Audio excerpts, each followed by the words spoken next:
ದುಡ್ಡು ಕೊಟ್ಟು ಜೀವ ಕೈಯಲ್ಲಿ ಹಿಡಿದು ಪ್ರಯಾಣ ಮಾಡಬೇಕಾದ ಅನಿವಾರ್ಯ ನಾಗರಿಕರದ್ದು.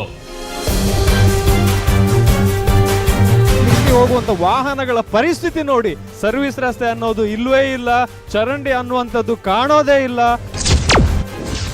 ಕಳೆದ ಹಲವು ವರ್ಷಗಳಲ್ಲಿ ಪ್ರಾಣ ಕಳೆದುಕೊಂಡವರು ಅದೆಷ್ಟೋ, ಕೈಕಾಲು ಮುರಿದುಕೊಂಡವರು ಇನ್ನೆಷ್ಟೋ.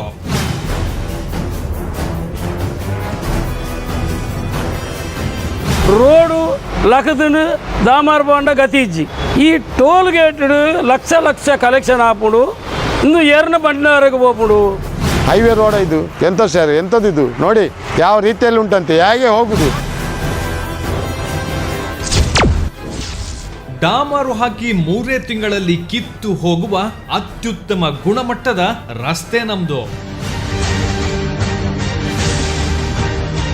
ಟೋಲ್ ಗೇಟ್ ಬಗ್ಗೆ ಪಾತಾರೆ ಪೋಂಟ ಟೋಲ್ ಗೇಟ್ ಬಂದ್ಬಿರ ಅವು ನಮ್ಮ ಜವಾಬ್ದಾರಿ ಇತ್ತು. ಎಂಕ್ಲೆ ಖಾಲಿ ಟೋಲ್ ಗೇಟ್ ಕಲೆಕ್ಷನ್ ಮಾಡ್ಬಿಡ ಮಾತ್ರ. ಈ ಹಗಲು ದೊರಡೆ ಯಾಕೆ ಮಾಡೋದು?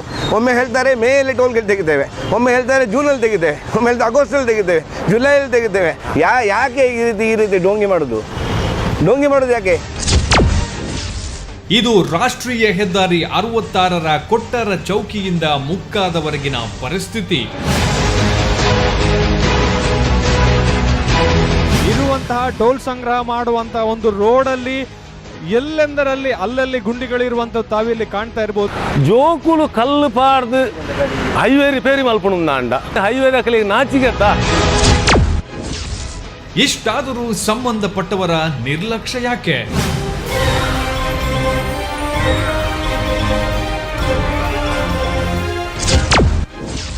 ಎಲ್ಲದಕ್ಕೂ ಹೊಣೆ ಸಂಸದರೇ ಅಂತಾರೆ ನೊಂದವರು. ಮಾನ್ಯ ಸಂಸದರೇನು ಮುರ ನಿಂಚೋಗ ಒಂಜಿ ತಿಂಗಳು ಜಾರು ಬರ್ತದೆ ಅಲ್ಪ ಪೂರ ತುಯ್ಯರು ಮೀಡಿಯಾ ದಾಖಲೆ ಮಲ್ತೇರು ಹೈವೇ ಒಂಜಾಣ ಸರಿ ಉಂಟು ಪಲ್ಲೆ ಮಕ್ಕಳು ಟೋಲ್ ತೆತ್ಕೊಂಡು ಸರಿಯಾ.